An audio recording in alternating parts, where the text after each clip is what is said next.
Good morning. Good morning. How are you doing? I'm hanging in there. I bet you are, because, man, I'll tell you what, you've kind of walked on some land here that, we've all wondered, how did this song come into being? And now here it is. And it's like, I guess maybe it's the radio guy coming out in me where I get to learn this kind of stuff. But, man, but fans and Swifties are just going to cherish what you are sharing with us. Thank you so much. That was my goal and my hope. I wrote this for the Swifties and to really give Taylor her due as a songwriter. Well, you know what? And what's really interesting about this, and this is just the writer in me, I think that this book is more than just for this generation. I think this is the book that's going to be here 50 years from now, and that generation is going to go, I wonder what it was like. It's a very good point, and I feel like that way with looking back at her earlier songs when I was kind of doing that too, because I feel like a lot of younger fans especially weren't there when those records were released.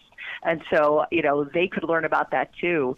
And I hope so, because, she is a once-in-a-generation artist that I think, like the Beatles, is, 50 years from now, we're going to be talking about her. But you know what, though? Nobody could predict it. I mean, I was there. Let's go back.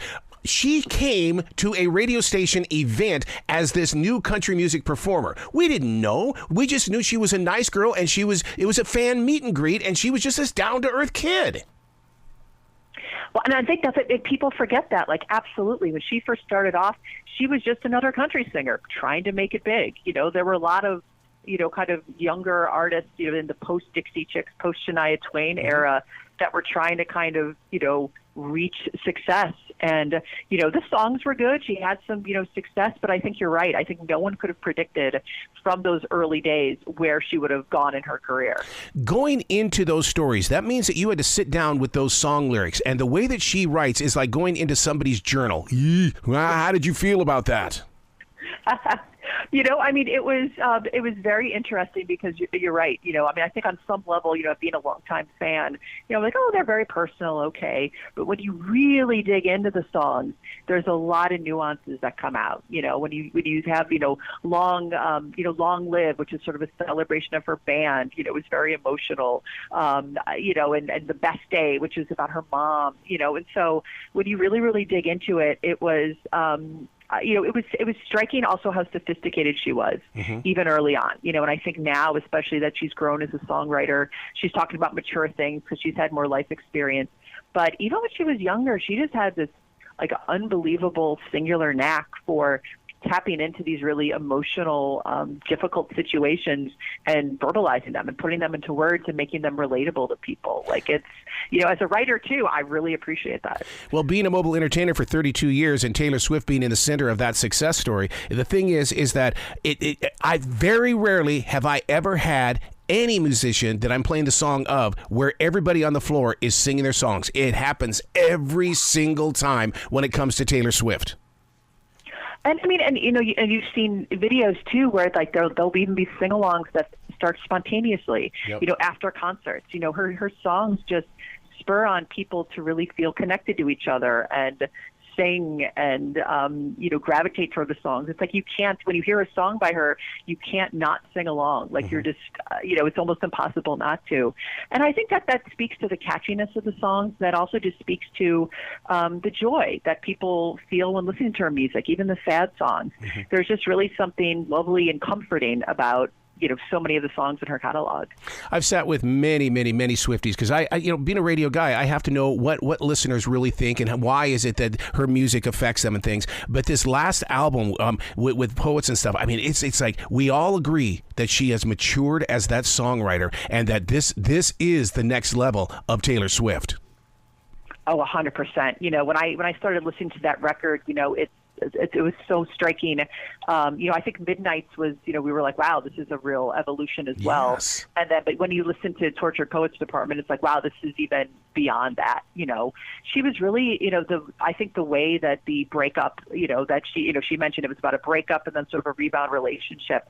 And both of those things just affected her so deeply that she just really, dug, I think, even deeper into her psyche and to her emotions to be like, I need to just really get this out there and put this out on the table so I can move forward with my life. It's a very cathartic record too. And I think that's really, you really hear that in the songs.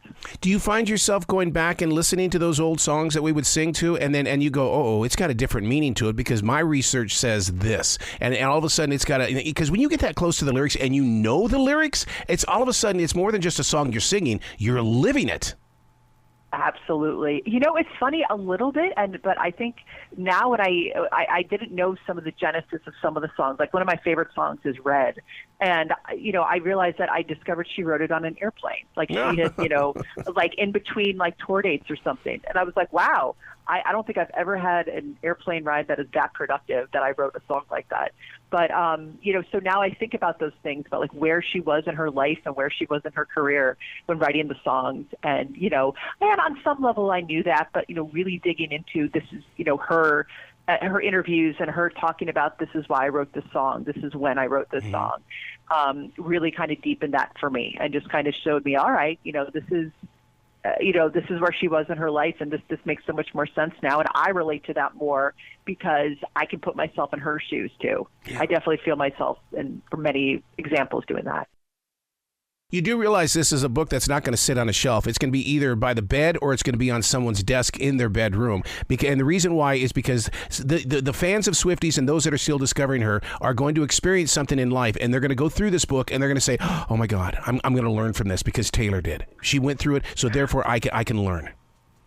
I hope so. And, because I think you really hit the nail on the head why she is such a superstar and has such an enduring career, is that no matter what you're going through in life, there's a Taylor Swift song for it. And, even if it's your favorite song and, like I always say that my favorite Swift song, changes from day to day and week to week.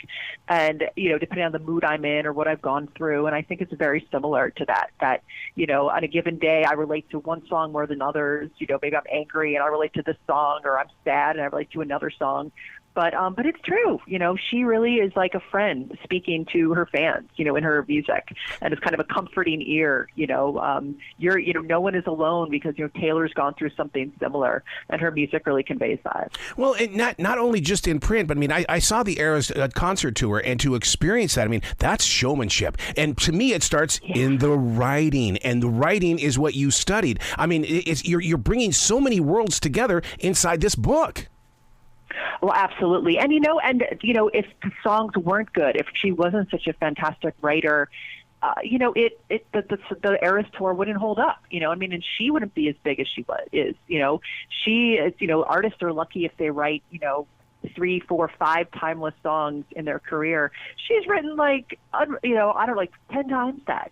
She's written these songs that are just, transcending genre, that are kind of transcending generations, because they're just so good. She is just, I think all of us as writers could hope to be as half as good of a songwriter as she is. Yeah.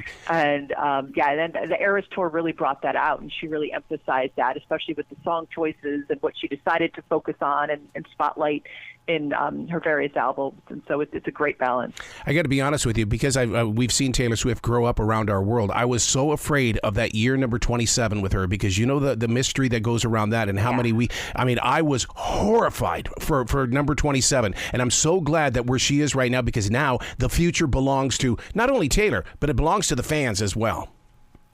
100%, and I think that the Eras tour is, has been, not a victory lap, because I don't think she's at that point in her career yet, but it's really been, her saying, look at look at everything I've done, I'm going to celebrate this with the fans, and, and going, she's never going to be able to top that. I think that's the funny thing. It's like, where does she go after the Eras tour? That'll be the most fun thing to kind of figure out, but you're right, that fans are going to go with her at this point. And, and see, it's a fun ride, I guess, at the very least. Where I hope she goes is I hope she falls so madly and deeply in love that we get to see that, and we get to experience it, and it's not going to be through a song, but it's going to be physically, going through it with her. You know what I mean? Absolutely. And I think we're seeing that, I think her and Travis Kelce, I think, are very well matched in terms of, they're very family oriented. They're very, they respect each other. They really, cheer on each other at work, obviously literally. But they just really, and you can tell Taylor is happier too. And so I think we all want that for her, especially because I think everyone kind of roots for her to be successful in all areas of her life. On my copy of this book, there's a gigantic blue dot on it. Is it only exclusive at Walmart?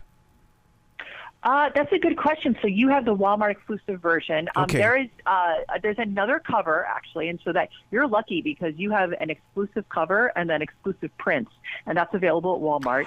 But the regular trade edition is actually kind of reputation coded. There's a black and white cover of the book, and she's kind of it's a live version. It's very dramatic, and so that's the cover you see in most bookstores and online retailers when you buy them. Oh, this book is so emotional. I can't wait to talk with other Swifties that really experienced this book.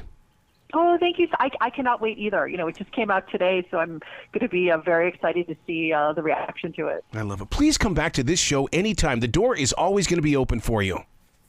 I would love that. Excellent. Well, you be brilliant today, okay, Annie?